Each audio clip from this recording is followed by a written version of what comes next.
انابيب بلاك لاست.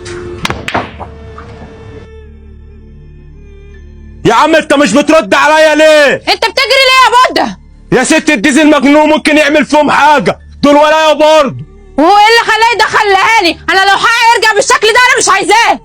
يا ابني هو انت جايبني هنا ليه؟ ترضى ان حد يبهدل اهلك كده؟ ما عندكش ولايه؟ وبعدين اللي يخطف حريم ما يبقاش راجل. انتوا بالذات ما تتكلموش عن الرجوله. ما انت لو كنت عارفه تربي ابنك ما كانش كل ده حصل. اخوكي كل يوم يصاحب واحده ويفتشها وياخد فلوسها. دي الرجوله؟ ده يرضي ربنا؟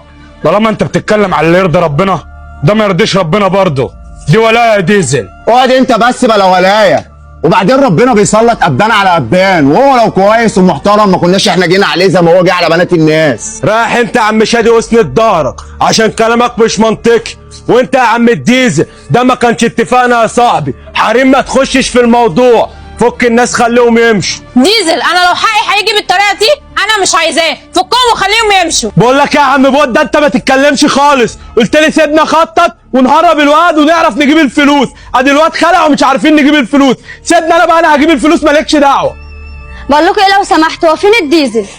اموري انا الديزل في حاجه؟ بقول لك ايه، انا عارفه ان في مشكله ما بينك انت وسوني نصب عليها في فلوس كتير، واللي انا اكتشفته نصب على بنات كتير. بالله عليك ممكن تقف معايا؟ اهو يا عم بود اللي عاوز تمشي له حريم وشايف بيعمل ايه في حريم الناس.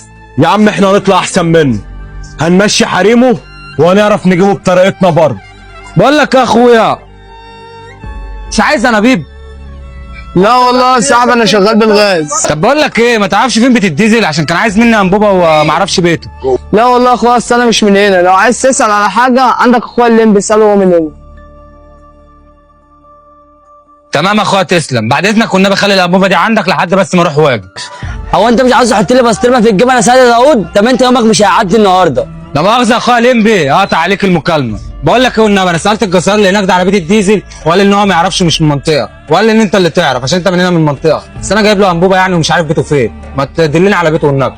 والله يا اخويا ما اعرفش بيته الجديد فين عشان هو لسه ناقل، بس تسال اخوه محمود هناك اهو. ماشي يا اخويا لمبي تسلم حبيبي يابا. ادينا مشيناهم اهو. قول لي بقى هنجيب الواد ازاي؟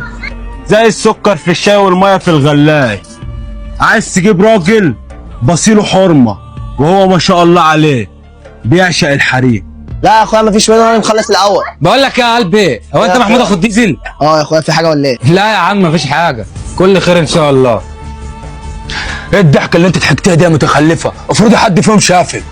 ما تقلقش، انا عارفه انا بعمل ايه، بس اهم حاجه ان احنا ننجده من ايد الناس دي. طب انت تعرف اخويا منين؟